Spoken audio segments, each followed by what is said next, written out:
आंख में शामिल करेंगे रफा बॉर्डर खोलकर गजा के मकीनों को मिस्र मुंतकिल करने के इसराइली बयानात। पाकिस्तान समेत 8 मुस्लिम ममालिक का इसराइली बयानात पर इजहार तशवीश। आपको अपडेट करें, पाकिस्तान, मिस्र, उर्दन, मुत्तहदा अरब अमारात, इंडोनेशिया, तुर्की, सऊदी अरब और कतर के वज़ीर ख़ारजा का मुश्तरका बयान।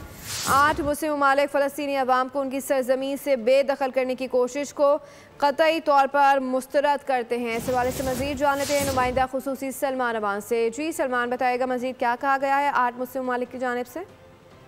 जी बिल्कुल, पाकिस्तान समेत 8 मुस्लिम ममालिक ने इसराइली जो जारहियत है, इसराइली जारहाना बयानात प्लानिंग है, उसको मुकम्मल तौर पर मुस्तरद कर दिया और कहा है कि गजा के हवाले से सदर ट्रंप का जो पीस प्लान है या ट्रंप प्लान है उसके ऊपर मुकम्मल तौर पर अमल दरामद किया जाए ताकि खत्ते के अंदर एक पायदार अमन की बुनियाद रखी जा सके। इस वक्त इसराइल की जानिब से जो बयानात सामने आ रहे हैं उनमें कहा जा रहा है कि एक तरफा तौर पर गजा रफा क्रॉसिंग को खोला जाएगा और रफा से तमाम फलस्तीनियों को मिस्र की जानिब धकेल दिया जाएगा, जो कि इंतहाई नामुनासिब बात है। बुनियादी इंसानी हुकूक की खुल्लम खुल्ला खिलाफ वर्जी है, अक़वाम मुत्तहिदा की करारदादों की खिलाफ वर्जी है और इसी वजह से पाकिस्तान समेत 8 मुस्लिम ममालिक ने बयानात को इसराइली प्लानिंग को मुकम्मल तौर पर मुस्तरद करते हुए मुतालबा किया है कि 1967 की सरहदों के मुताबिक गजा, मगरबी किनारे और बैतुल मुक़द्दस पर मुश्तमिल आज़ाद खुद मुख्तार फ़लस्तीनी रियासत कायम की जाए। जी, नुमाइंदा खुद सलमान अवान हमें आगाह कर रहे थे, आपका शुक्रिया।